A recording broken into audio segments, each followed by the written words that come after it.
നമസ്കാരം കൂട്ടുകാരെ, എല്ലാവർക്കും പുതിയൊരു വീഡിയോയിലേക്ക് സ്വാഗതം. നമ്മളിന്ന് ഉണ്ടാക്കാനായിട്ട് പോകുന്നത് സദ്യ സ്റ്റൈൽ പഴംപായസമാണ് ഉണ്ടാക്കുന്നത്. ഈ പഴംപായസത്തിൻ്റെ റെസിപ്പി ഫോളോ ചെയ്താൽ നിങ്ങൾക്കും നല്ല സ്വാദിഷ്ടമായ പഴംപായസം വീട്ടിൽ തന്നെ ഉണ്ടാക്കാവുന്നതാണ്. അപ്പോൾ നമുക്ക് പഴംപായസത്തിൻ്റെ പ്രിപ്പറേഷനിലേക്ക് കിടക്കാം.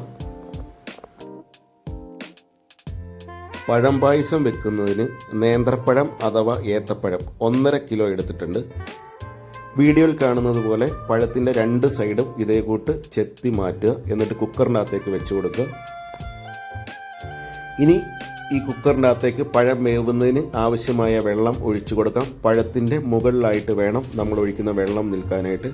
എന്നിട്ട് ഒരു 3 വിസിൽ വരെ നമുക്ക് ഇതൊന്ന് കുക്ക് ചെയ്ത് എടുക്കാം. പഴം വേവിച്ച് അതിൻ്റെ ചൂടാറിയതിന് ശേഷം നമുക്ക് മിക്സിയുടെ ജാറിൽ നല്ല പേസ്റ്റ് രൂപേണ ഒന്ന് അടിച്ചെടുക്കാം.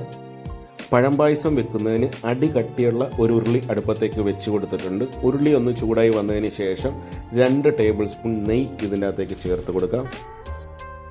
നെയ്യ് ചൂടായി വന്നതിന് ശേഷം തേങ്ങാക്കൊത്തിട്ട് നല്ലപോലെ ഒന്ന് വറുത്ത് എടുക്കാം. തേങ്ങാക്കൊത്തിൻ്റെ നിറം നല്ലപോലെ ഒന്ന് മാറി വരുന്നവരെ നമുക്ക് ഇതിനകത്തിട്ട് ഒന്ന് സോട്ട് ചെയ്ത് കൊടുക്കാം. അപ്പോൾ തേങ്ങാക്കൊത്തിൻ്റെ നിറമൊക്കെ മാറി വന്നിട്ടുണ്ട്. ഇനി നമുക്കിത് കോരി മാറ്റി വെക്കാം. വേവിച്ച് വെച്ച പഴം നമ്മൾ മിക്സിയിൽ നല്ലപോലെ അടിച്ചെടുത്തിരുന്നു. അത് നമുക്ക് ഇതിനകത്തേക്ക് ഒഴിച്ചു കൊടുക്കാം. പഴം അടിച്ചെടുത്തത് ഈ നെയ്ക്കകത്തിട്ട് നല്ലപോലെ ഒന്ന് വഴറ്റിയെടുക്കുക. ഒരു 5 മിനിറ്റ് നമുക്ക് ഈ നെയ്ക്കകത്തിട്ട് ഒന്ന് വഴറ്റി കൊടുക്കാം. അപ്പോൾ ഇതിനകത്തെ ജലാംശം എല്ലാം പോയി കിട്ടും.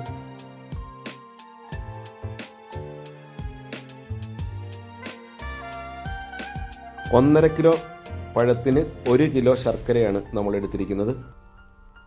1 കിലോ ശർക്കരയ്ക്കകത്തേക്ക് 1/2 ഗ്ലാസ് വെള്ളം ചേർത്ത് കൊടുത്ത് നല്ലപോലെ ഒന്ന് ഉരുക്കിയെടുക്കണം. അതിനുശേഷം ശർക്കര പാനീയം നല്ലപോലെ തണുത്തതിന് ശേഷം നമുക്ക് ഇതേ കൂട്ടൊരു അരിപ്പ് ഉപയോഗിച്ച് അരിച്ച് ഇതിനകത്തേക്ക് ഒഴിക്കാവുന്നതാണ്. ശർക്കരയ്ക്കകത്ത് ഈ കല്ലും മണ്ണും ഒക്കെ ഉള്ളത് കൊണ്ട് പാനീയം എപ്പോഴും അരിച്ച് പായസത്തിലേക്ക് ഒഴിക്കാനായിട്ട് ശ്രദ്ധിക്കുക.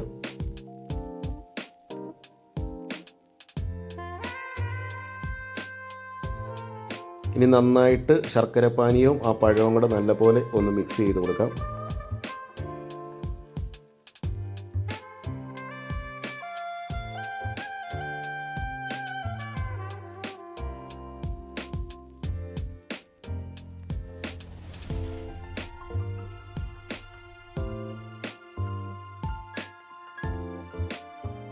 അപ്പോൾ പായസം നല്ലപോലെ തിളച്ച് ഒന്ന് കുറുകി വന്നിട്ടുണ്ട്.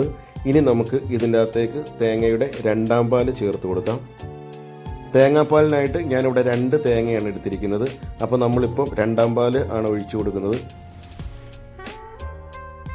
2ാം പാൽ ചേർത്ത് കൊടുത്ത് നല്ലപോലെ ഒന്ന് മിക്സ് ചെയ്യാം. ഇനി നമുക്ക് ഫ്ലെയിം ഒരല്പം കൂട്ടി വെക്കാം. ഇത് നല്ലപോലെ തിളച്ച് ഒന്ന് കുറുകണം.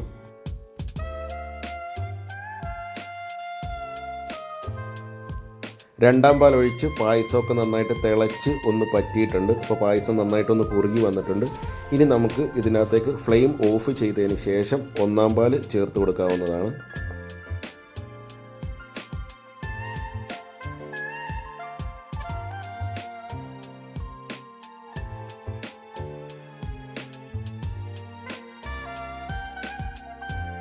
ഒന്നാം പാൽ ചേർത്ത് കൊടുത്ത് നമ്മൾ ഫ്ലെയിമൊക്കെ ഓഫ് ചെയ്തു. ഇനി നമുക്കിത് നന്നായിട്ട് ഒന്ന് മിക്സ് ചെയ്യാം.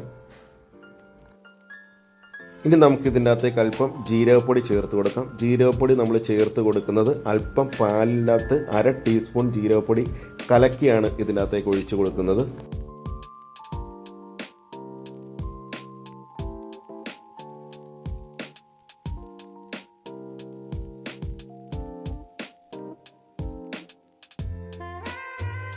ജീരകപ്പൊടിയും തേങ്ങാപ്പാലും കൂടെ മിക്സ് ചെയ്ത് ലായനി ഇതിൻ്റെ അകത്തേക്ക് ഒഴിച്ചു കൊടുത്ത് നല്ലപോലെ നമുക്കൊന്ന് മിക്സ് ചെയ്ത് കൊടുക്കാം. പഴം പായസം ഉണ്ടാക്കുമ്പോൾ നമ്മൾ ജീരകം മാത്രം പൊടിച്ച് ഇതിനകത്തേക്ക് ചേർത്ത് കൊടുക്കുക. ഒരുപാട് സ്പൈസസ് ഒന്നും ഈ പായസത്തിനകത്തേക്ക് ആഡ് ചെയ്യരുത്. കാരണം പായസത്തിൻ്റെ യഥാർത്ഥ ടേസ്റ്റ് നമുക്ക് നഷ്ടമാവുകയും പകരം ഈ സ്പൈസസിൻ്റെ ടേസ്റ്റ് മുന്നോട്ട് നിൽക്കുകയും ചെയ്യും.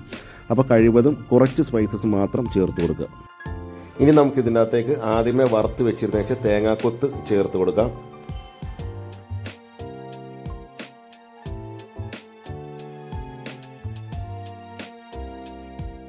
അപ്പോൾ നമ്മുടെ പഴം പ്രഥമൻ റെഡി ആയിട്ടുണ്ട്. വീഡിയോ ഇഷ്ടമായ കൂട്ടുകാർ ഒരിക്കലെങ്കിലും ഈ റെസിപ്പി ഒന്ന് പരീക്ഷിച്ച് നോക്കുക. ഇഷ്ടപ്പെട്ടെങ്കിൽ ലൈക്ക്, കമൻറ്റ്, ഷെയർ എന്നിവ ചെയ്യുക. ഞങ്ങളുടെ ചാനൽ ഇതുവരെ സബ്സ്ക്രൈബ് ചെയ്യാത്തവർ സബ്സ്ക്രൈബ് ചെയ്യുക. എല്ലാവർക്കും നന്ദി, നമസ്കാരം. ഇനി മറ്റൊരു വീഡിയോയുമായി നമുക്ക് കണ്ടുമുട്ടാം.